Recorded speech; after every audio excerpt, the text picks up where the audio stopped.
Greetings friends, this is Oleh Ivchenko, head of Pareto Company. January usually sets the direction and pace for the entire year, and we are already seeing several telling signals in the area of transfer pricing and controlled foreign companies. In today's episode, the State Tax Service of Ukraine is improving its mechanisms for working with large taxpayers. The OECD is changing the rules on the global minimum tax. 10 years ago, a tool was introduced that changed the rules of TCU and CIC worldwide. We will talk about all this further. Let's go! The State Tax Service of Ukraine has announced that large taxpayers now have the opportunity to enter into an agreement with the supervisory authority regarding the terms for determining prices in controlled transactions even before such transactions take place. This procedure is called an Advanced Pricing Agreement, or APO for short. In translation, this means a preliminary agreement on prices. Its essence is simple.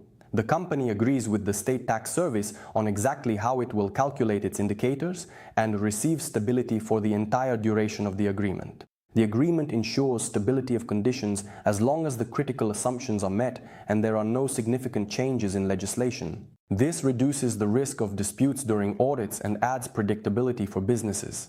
The APA procedure has been implemented in Ukrainian tax legislation in accordance with international standards and best global practices to counter aggressive international tax planning schemes and to create a fair and competitive tax environment. The Organization for Economic Cooperation and Development has published new rules as part of the Global Tax Reform Pillar 2, which provide for a special simplification mechanism, the so-called safe harbor. It allows certain international groups to avoid applying complex minimum tax calculations. The most important point is that companies with a parent structure in the United States can temporarily be exempt from these requirements in other countries. The United States is currently the only country that the OECD has officially recognized as meeting all the conditions. This path is also open to other countries, but only after fulfilling all the criteria. The OECD notes that until 2029, it will review the operation of the mechanism and may adjust it depending on its impact on the international market.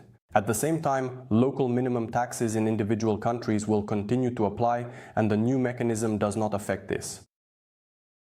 In January 2016, one of the most important tools of modern tax control was launched worldwide, country-by-country reporting. This is a reporting system developed by the Organization for Economic Cooperation and Development to help tax authorities in different countries better understand the activities of large international groups. For the first time, companies were required to show tax authorities the overall picture of their activities across all countries where they operate, earn income, pay taxes, and where their employees and assets are located.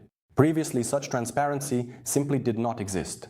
This approach gave governments a tool that allowed them to identify risk areas, prevent profit manipulation, and tax international businesses more fairly.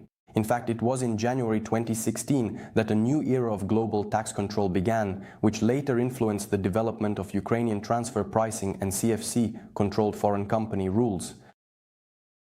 These were the news of the week. We continue to follow developments in the field of transfer pricing and CFCs together with you. I, Oleh Ivchenko, and the Pareto team thank you for being with us. Winter is already halfway through and spring is just around the corner. Many events await us ahead. Subscribe so you don't miss the next review and let us know what topics you'd be interested to hear about. See you in the new episode of Pareto Point very soon. See you next time.